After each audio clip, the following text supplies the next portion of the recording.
सतगुरु माता सुदीक्षा सविंदर हरिदेव जी महाराज की जय। प्रेम से बोलो प्यारे हो धाम निरंकार जी। सात संगत जी, प्यार से कहना धन निरंकार जी। आज भक्ति पर्व के अवसर पर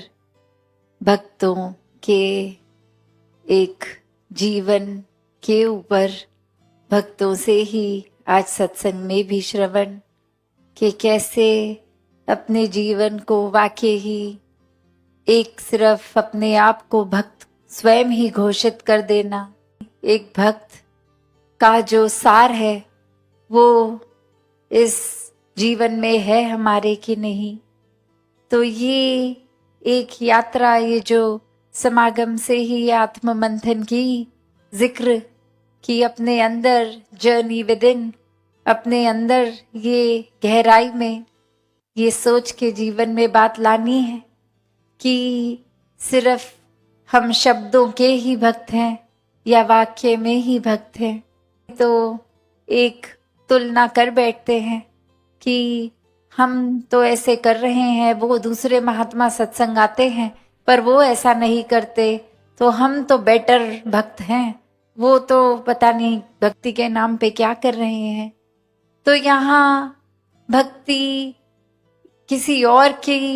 जीवन को अंदर से झांकना नहीं है, भक्ति अपने जीवन को अंदर से झांकने की बात है। कोई और क्या कर रहे हैं उससे पहले अपने अंदर देखें कि हम क्या कर रहे हैं, क्योंकि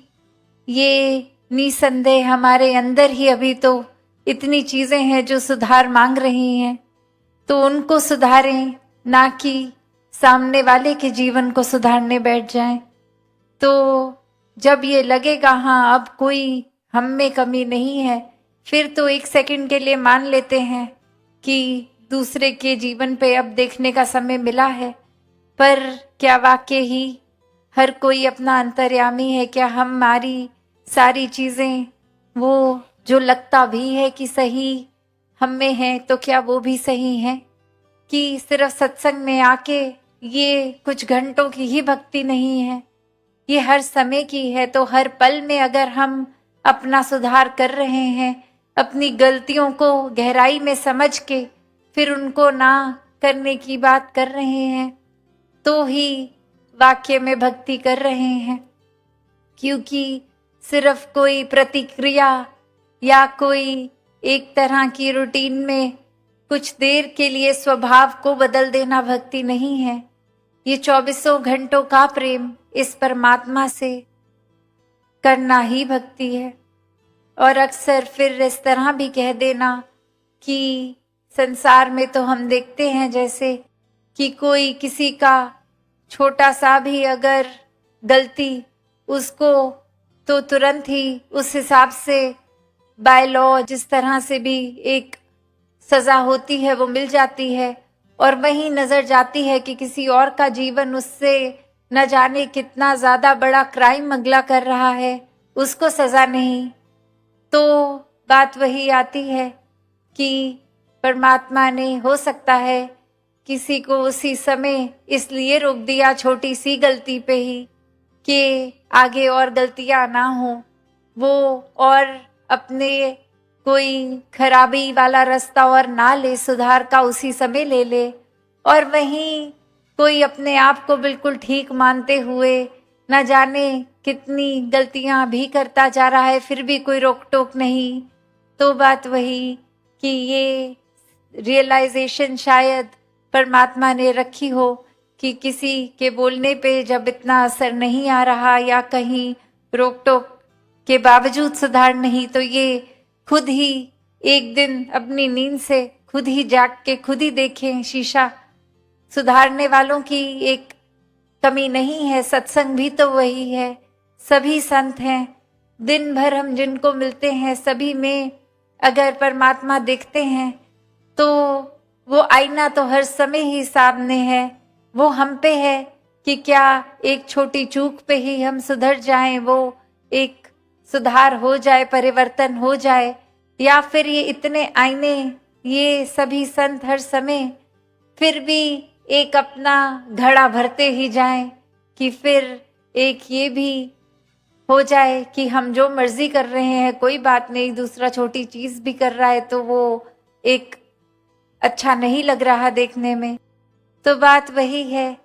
कि दूसरे को ना देखें कि वो छोटी गलती करके उसको क्या सजा है, या बड़ी गलती करने वाले को भी सजा क्यों नहीं या सजा है। ये खुद को देखना है कि क्या हम जो कर रहे हैं वो अगर तो वाकई ही एक नींद में चीज हो गई, कोई एक सच में वाकई ही गलती से भूल हो गई, तो उसकी सुधार हो के एक वो माफी रूप है। पर सिर्फ सोने की एक्टिंग करते रहेंगे, उस एक्टिंग में उसको एक ढाल बना लेंगे कि हम तो ऐसे, ये हमें पता नहीं था, चाहे वाकई में पता होता है फिर भी एक ढाल के रूप में वो बात रख देंगे और उसमें एक गलतियों पे गलती करेंगे, जानते हुए भी कि ये सही नहीं, ये सही है कि नहीं, और सही है तो फिर भी करते जा रहे हैं ये जानबूझ के, तो वो फिर भक्ति नहीं है। एक संसारिक रूप में भी, जहां वो एक आध्यात्मिक रूप तो बाद में, पर पहले अगर संसारिक रूप में भी देखें तो भी एक वही होता है कि किसी को, जैसे अगर कभी हम ड्राइव भी कर रहे हों तो एक ट्रैफिक पुलिस रोककर ये भी बात करते हैं कि ये आपको पता है कि नहीं, तो अक्सर एक वार्निंग देके भी छोड़ देते हैं, जरूरी नहीं है वो हर बार चालान काटते ही हैं, तो वो वार्निंग रूप हो जाता है। अब पता लग गया कि चाहे पहले नहीं पता था कि ये ड्राइविंग के टाइम ऐसी चीज ये नहीं करनी, ये समझ नहीं थी, पर अब तो पता लग गया, वो वार्निंग मिल गई। अब वो पता होने के बाद भी अगर वो गलती हम जानबूझ के रिपीट करेंगे तो ये इनोसेंस में नहीं, ये जानबूझ के की गई है। तो वही अगर हम भक्ति में भी एक बात को लागू करें कि जहां अगर अनजाने में तो किसी का दिल दुखा बैठे हैं और ये एक रियलाइजेशन हो के आत्ममंथन करके अगले से माफी भी मांग चुके हैं, और वहीं दूसरी ओर जानते हुए कि इस तरह की बात सामने वाले को ठेस पहुंचती है, फिर भी करते जाएं और आड़ वही, एक ढाल वही, ओ हमें नहीं पता था इस तरह की बात से वो ट्रिगर हो जाते हैं, उनको दिल दिखता है, तो फिर तो ये साफ साफ अगले को चोट पहुंचाना ही है। तो भक्तों ने हमेशा मरहम का काम किया है, चोट पहुंचाने वालों का नहीं। अगर हम नियत भी रखते हैं कि सामने जाएंगे, उसको कुछ ऐसे तो नहीं कहना, पर देखना हम बातों बातों में ऐसी कोई चीज कह देंगे कि वो डायरेक्ट बोलेंगे भी नहीं और सार्काज्म ऐसी एक चीज बोल देंगे कि दूसरे को लग जाएगी वो बात, और हम तो मुंह ऐसे बना लेंगे कि हमारे तो शब्दों ने कुछ गलत कहा ही नहीं, देख लो हमने तो ये कहा था, फिर इसमें क्या बुरा मानने की बात है। पर जब पता ही है कि हम शब्दों को एक पवित्र सोच से नहीं, पहले ही इतनी चतुराई से फ्रेम कर रहे हैं कि ऐसी बात बोल देंगे जिससे दूसरे को ये तो दिखा देंगे कि वो एक कितना गलत इंसान है, पर मुंह से नहीं बोलेंगे आप गलत हैं, तो फिर खुद ही सोच लें कि हम ये चालाकियां कितनी करेंगे। इससे ज्यादा एक आसान तरीका तो यही है कि साफ साफ बोल दिया जाए कि आपने ये चीज करी, ये एक अगर यहाँ पे इस तरह की बजाय ऐसे कर लेंगे तो ये बेहतर होगा। तो जहाँ भक्ति एक परमात्मा के प्रति प्यार का, एक इनोसेंस का, ये मासूमियत का रिश्ता है, एक चालाकियों का नहीं, वहीं अगर हम हर एक में ही ये निराकार को देख रहे हैं तो फिर औरों के साथ भी ये चालाकियों का एक रिश्ता नहीं चलेगा, ये भी भक्ति के खिलाफ ही है। तो हर एक से, चाहे परिवार हो, चाहे कामकाज, स्कूल इत्यादि, चाहे समाज, चाहे संसार, किसी से भी हम अगर बात कर रहे हैं तो ये चालाकियों को नहीं, भोलेपन को अपनाकर, उसी तरह जिस तरह हर समय एक एहसास होता है कि अगर निराकार हर समय है तो हमारा रवैया क्या होगा, हमारा बिहेवियर क्या होगा, हमारे अंदर सोच क्या है। उसी चेतनता से संसारिक रूप में हर एक के साथ भी पेश आना भक्ति है। कैसे सिर्फ कुछ घंटों की अच्छाई नहीं, 24 घंटों की ये प्रेमा भक्ति से युक्त दिल जो होगा, उसने तो फिर अपनी खुशबू 24 घंटे किसी भी कंडीशन में, किसी के सामने है तो भी, अकेले हैं तो भी ये खुशबू ही बिखेरनी है। तो भक्तों ने हमेशा से अपने जीवन को भी इसी तरह जिया और समझाया भी कि ये परमात्मा से प्यार कर लो, इसको अंग संग एक बार ब्रह्म ज्ञान से देखकर हर समय के लिए शामिल करके परमात्मा को ये जीवन को जिएं, भक्ति सही रूप में करें पूरे दिन, फिर हर समय वो भक्ति ही होगी। फिर एक भोलेपन से ही, एक साफ नियत से, एक चतुर चालाकियों से नहीं, एक अपने मन में खटास लेकर अपने शब्दों को कड़वा करके नहीं, ये तो बहुत एक स्पष्ट रूप में एक अगर बात भी पहुंचानी है तो वो कम्युनिकेशन भी क्लियर करके, घुमा फिरा के शब्दों को नहीं, डायरेक्ट और किसी के पीठ पीछे नहीं, जिस इंसान की बात है उससे करनी है, उसके बारे में नहीं करनी। तो ऐसे ही भक्ति भरा जीवन जब जिएंगे तो ये भी हमेशा पता है कि चेतनता तो है कि किस इंसान से क्या बात करनी है, कितनी करनी है, कोई सही है नहीं। फिर भी अगर एक नियत है कि पता है कि कोई अगर ठीक नहीं है तो मैं उस नियत से अगर उनसे बात करूं कि शायद ये बात सुन के दूसरे का जीवन प्रवर्तित होगा अच्छाई में, तो वो बात करना, उन तक जाना मुबारक है। पर अगर मैं इसलिए जा रहा हूं कि अभी खुद ही कच्चे पांव खड़ा हूं और अभी रास्ता है कि मैं कोई संत का संग लूं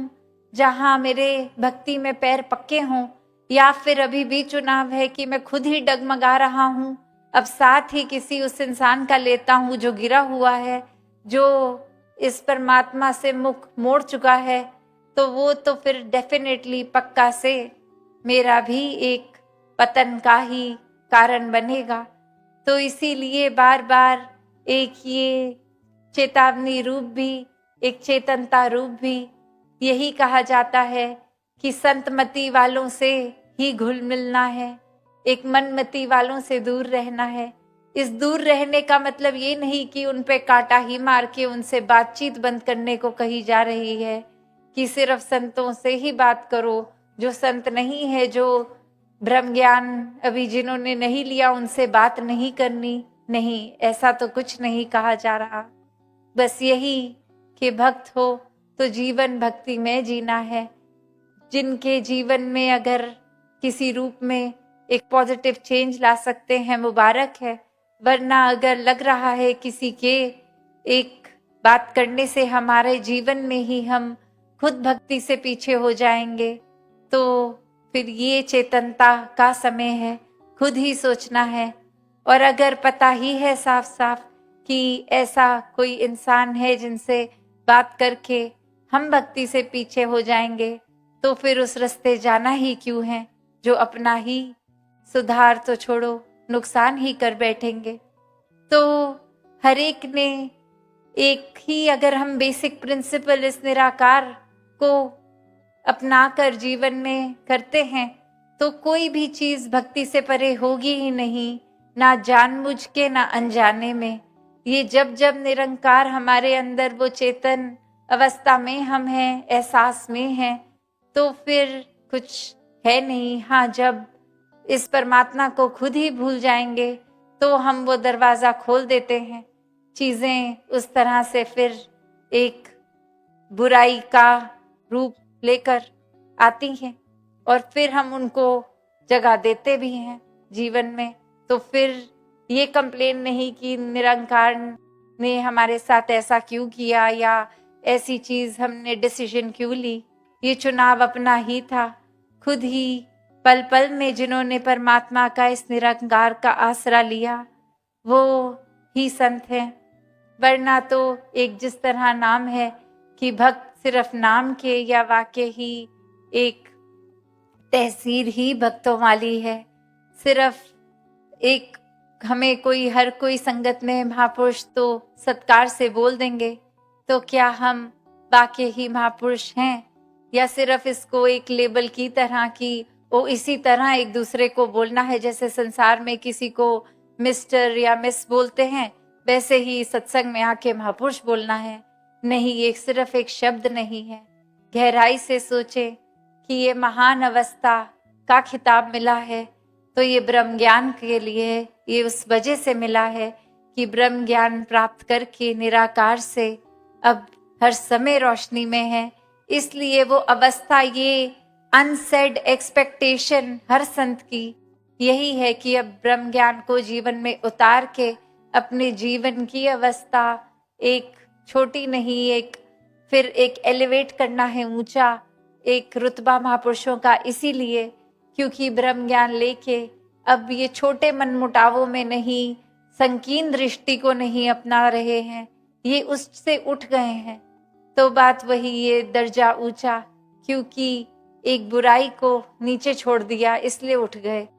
तो हर एक में जहाँ ब्रह्म ज्ञान की बख्शिश द्वारा ये निराकार को देखने की अंग संग भी, बाहर भी भीतर भी ये क्षमता, तो जहाँ ये भी इतना बड़ा बात होती है कि बोला जाता है कि ब्रह्म ज्ञानी आप निराकार, तो अब हमारे अंदर भी वही निराकार, हम वही अवस्था को प्राप्त कर रहे हैं, कर सकते हैं। और वही डिसीजन, एक चॉइस उस समय जो कहते हैं कि मनमति जब आ गई, तो कहाँ वो आप निराकार वाली अवस्था है और कहाँ वो शैतानी अवस्था हम खुद ही चूज कर लेते हैं। तो बात वही, हर समय जो भक्त हैं, हर समय जो निराकार को मन में बसाते हैं, वो फिर एक जानबूझकर कोई भी ऐसी चीज नहीं करते जो लगता है कि कर तो लेंगे पर छुपी छुपाई चीज में कर लेंगे, किसी को पता नहीं लगेगा, कोई हमें उस नजर से अब देखेगा नहीं, इन लोगों की नजर में तो अभी भी हम संत ही रहेंगे, चाहे काम हमने बिल्कुल उल्टा किया जो संत प्रवृत्ति का है ही नहीं। तो ये फिर शातिर चीजें, चलाकियों को अपनाने वाले वो अपने आप को श्रेणी में ना गिने। हर कोई इसी तरह हर एक के लिए अरदास भी करे अपने जीवन में कि कभी कभी एक छोटे से पल में भी ये बड़ी गुस्ताखियां अगर हो रही हैं तो कैसे उसको उसी समय सुधार लिया जाए। हर समय में निराकार को बसाकर फिर एक सुधार के ही तरफ रहें। फिर मन में अहंकार नहीं आता कि हम खुद को वाकई ही अगर गलत हैं तो आईने में अपनी गलती को देखकर अहंकार का ढाल नहीं लेंगे कि नहीं गलत नहीं है। फिर वाकई ही भक्त तो इतना हर समय फ्लेक्सिबल अपने आप को चेंज करने के लिए विनम्र ही है कि हाँ यहाँ गलती है तो यहाँ सुधार भी हमने ही करना है, किसी और के बदलने से नहीं, हमें बदलना है। तो दातार हर एक पे कृपा करे कि ये जो कीमत है सत्संग की, ये बहुत ही अनमोल, तो यही संतों ने जो सिखाना है उसी को जीवन में अपनाकर अपना सुधार होगा। तभी सेवा सुमिरन सत्संग पे हर समय इतना एक हर एक का फोकस होता है कि बार बार रीइंफोर्स करें कि महात्मा जी आपने सत्संग आना ही है।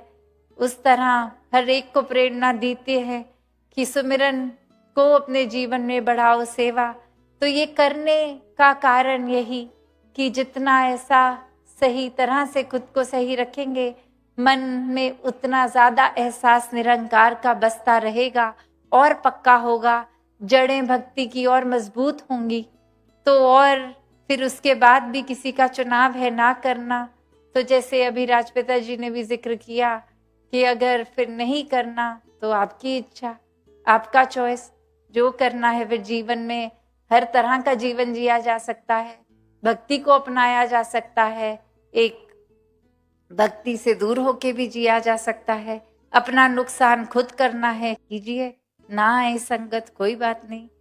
तो दातार कृपा करे हर एक पे कि भक्त सिर्फ लेबल वाले नहीं, वाकई ही एक भक्ति वाले एक जीवन को जीना है। दातार हर एक पे कृपा करे, सेवा सिमरन सत्संग निरंकार के आश्रय हर समय मन वाक्य ही निरंकार में ही लीन होके अपने स्वभावों में, अपने कर्मों में, अपने दिन की ये जो दिनचर्या है, डेली रूटीन के हर पल में निरंकार को बसा के भक्ति करते जाएं। साथ संगत जी, धन निरंकार जी।